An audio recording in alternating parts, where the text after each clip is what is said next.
নমস্কাৰ মাননীয় মুখ্যমন্ত্ৰী ডক্টৰ হিমন্ত বিশ্ব শৰ্মা ডাঙৰীয়া মই ফেমাছ অসমে আপোনাক বিশেষ এটা অনুৰোধ জনাব বিচাৰিছোঁ নৰৰূপী ভগৱান জুবিন গাৰ্গ আমাৰ মাজৰ পৰা আঁতৰি গ'ল এতিয়া তেওঁৰ নামত বিশ্ববিদ্যালয় ৰাস্তা জনতা ভৱন আদি বহুত কিবা কিবি নিৰ্মাণ হ'ব কিন্তু মই ফেমাছ অসমে আপোনাক বিশেষ এটা অনুৰোধ জনাইছোঁ যে জুবিন দাৰ জীৱনী চলচ্চিত্ৰ এখন আৰু এটা মিউজিয়াম আমাক লাগে হয়তো আপুনি চলচ্চিত্ৰখন নিৰ্মাণ কৰোঁতে বহুত কষ্ট হ'ব গতিকে আপুনি সেই চলচ্চিত্ৰখন নিৰ্মাণ কৰোঁতে যিমানখিনি টকা খৰচ হ'ব সেই খৰচখিনি অনুৰাগীসকলক দিলেই হ'ব অনুৰাগীসকলে চলচ্চিত্ৰখন নিৰ্মাণ কৰিব আশা কৰিছোঁ আমাৰ এই অনুৰোধটো আপুনি পালন কৰিব আৰু যদি আপোনালোকে ভিডিঅ'টো চাই আছে অনুৰাগীসকলে আপোনালোকে কমেণ্ট কৰি জনাওক মোৰ লগত আপোনালোক একমত হয় নে নহয় যদিহে মোৰ লগত একমত হয় আপোনালোকে কমেণ্ট বক্সত লিখি দিয়ক আশা কৰিছোঁ জুবিন দাৰ জীৱনী চলচ্চিত্ৰখন আৰু এটা মিউজিয়াম মুখ্যমন্ত্ৰী ডাঙৰীয়াই আমালৈ অতি সোনকালে নিৰ্মাণ কৰে আৰু আপোনালোকে ভিডিঅ'টো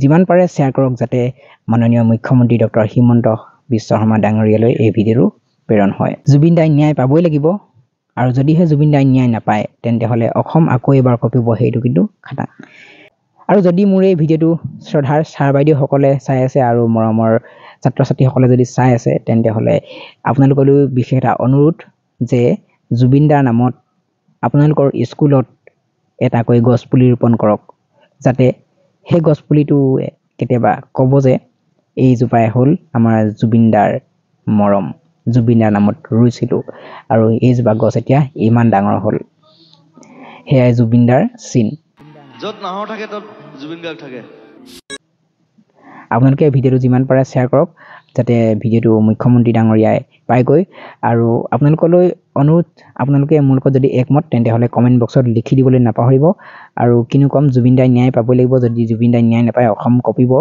আৰু সেইটো কিন্তু খাটাং কথা ছ'চিয়েল মিডিয়াত বহুত চৰ্চা হৈ আছে কিন্তু হাতে কামে যদিও হোৱা নাই হ'ব মাননীয় মুখ্যমন্ত্ৰী ডক্টৰ হিমন্ত বিশ্ব শৰ্মা ডাঙৰীয়াই কৈছে যে ন্যায় পাবই লাগিব তেওঁ কৈছে তেওঁ উচিত তদন্ত ল'ব আৰু আমি তাকেই বিচাৰোঁ নৰৰূপী ভগৱান জুবিন গাৰ্গৰ নামত বিশ্ববিদ্যালয় দলং ৰাস্তা ভৱন এইবোৰ বনালে জুবিন দাৰ আত্মাই শান্তি নাপায় যদিহে জুবিন দাই ন্যায় নাপায় দহা কাজ কেতিয়াকৈ আছে তাত খাবলৈ কিমান মানুহ যাব সেইটো ডাঙৰ কথা নহয় জুবিন দাৰ আত্মাই শান্তি পোৱাটোহে ডাঙৰ কথা তাত যিকেইজন আছিলে সকলো আহক অনুৰাগীসকলৰ আগত ৰাইজৰ আগত অৱগত কৰক ভিডিঅ'বোৰ টুকুৰা টুকুৰকৈ দি আছে কেনেকৈ কি হ'ব পালে সম্পূৰ্ণকৈ আমাক কওক তেতিয়াহে আমি শান্তিত থাকিব পাৰিম জুবিন দাৰ আত্মাই শান্তি পাব জুবিন দাৰ নিচিনা মানুহ পৃথিৱীতে জন্ম হোৱা নাই আচলতে তেওঁ ভগৱান নৰৰ ৰূপত এজন ভগৱান আহিছিল অসমলৈ আৰু এতিয়া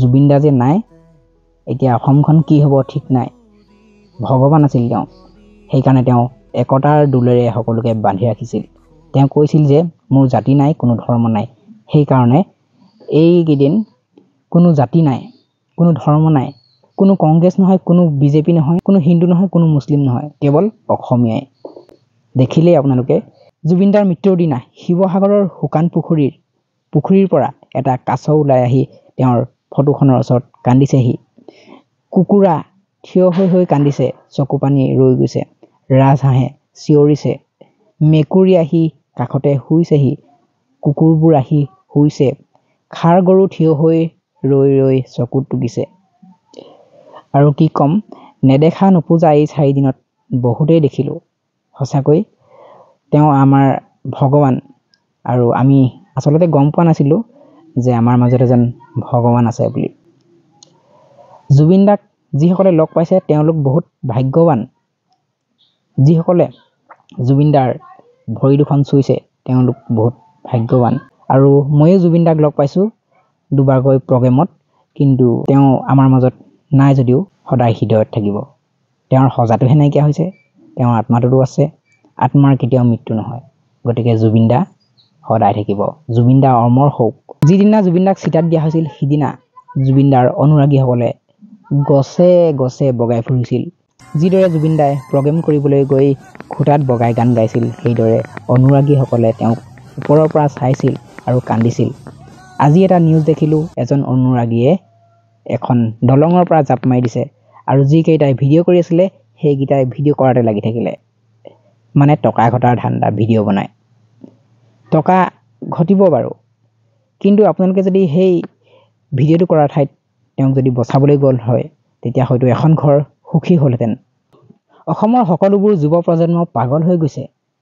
জুবিন দাক হেৰুৱাই অসহায় হৈ পৰিছে। উপায় নাইকিয়া হৈছে। কি কৰিম কি নকৰিম। মোৰতো গোটেই ৰাতি টোপনিয়ে নাহে। মোবাইলটো চাই চাই পাৰ কৰাওঁ। ভাত খাবলৈও মন নাযায়, কিন্তু ভোক অত্যাধিক লগাৰ কাৰণে ভাত খাওঁ। ৰাতিপুৱা 3:30 বজালৈকে মোবাইলে চোৱা হয়। টোপনি ধৰিলেহে হ'ব। গতিকে জুবিন দাই ন্যায় পাবই লাগে।